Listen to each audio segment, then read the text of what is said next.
Hi, I'm Keith Hickman, Executive Director of Collective Impact, and I am joined by Harmonie Ramsden, advocate for youth power, circular economies, and gender justice, and a student at the University of Chicago from Chapel Hill, North Carolina. Harmonie will be a panelist at the Online IIRP World Conference in 2023, inviting collective energy, igniting social change, January 25th to 27th. You can learn more and register at iirp.edu/2023. And Harmonie will be one of our panelists on the environmental equity and intergenerational approach to environmental responsibility. And that will be on Thursday, January 26th from 1 to 2:30 p.m. Eastern Standard Time.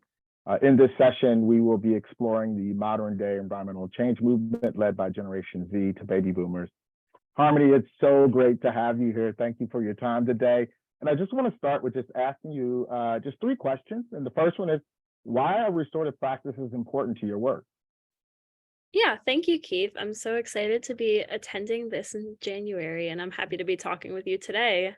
So restorative practices are so important to activism work because activism is really founded on people's connections. It's something that opposes this kind of centralized hierarchy that a lot of oppressive systems have, and activism is very much focused on decentralized community organizations, people coming together and all contributing what they're able to and taking what they need to. So restorative practices are so important to our work in the activist movement, especially in terms of environmental justice, because it's a movement that really takes individual actions, reducing your waste, eating vegan or vegetarian, using reusable water bottles, all of that type of stuff.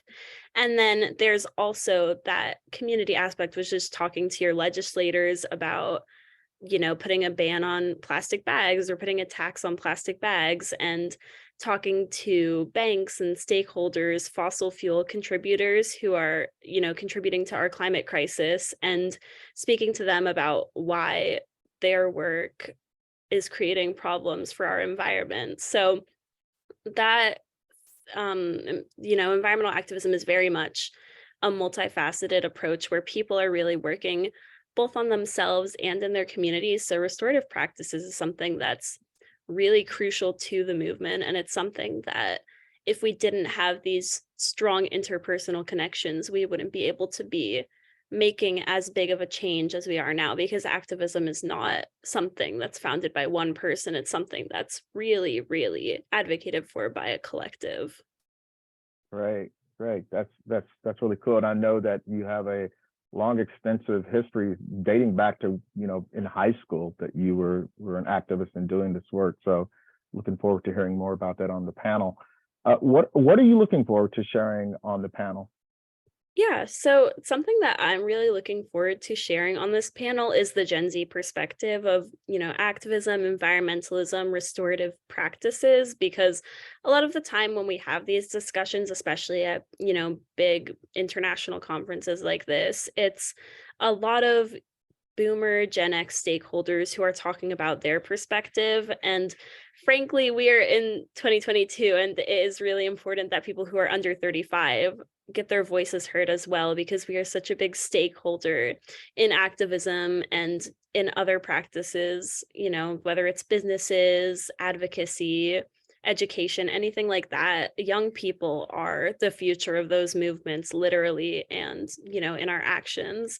So I'm really looking forward to being able to share sort of a young person's perspective. I'm under 20 years old, and that's not an opportunity that a lot of people who are under 20 are able to share with a huge international platform. So I'm so excited to be talking to people about how my experience has been in the activism movement for someone who's, only been in it for a short amount of time because of how young I am, and comparing and contrasting those experiences with older folks and seeing, how our time working on environmental justice has differed, but also the connections that we're able to form despite the differences in our age.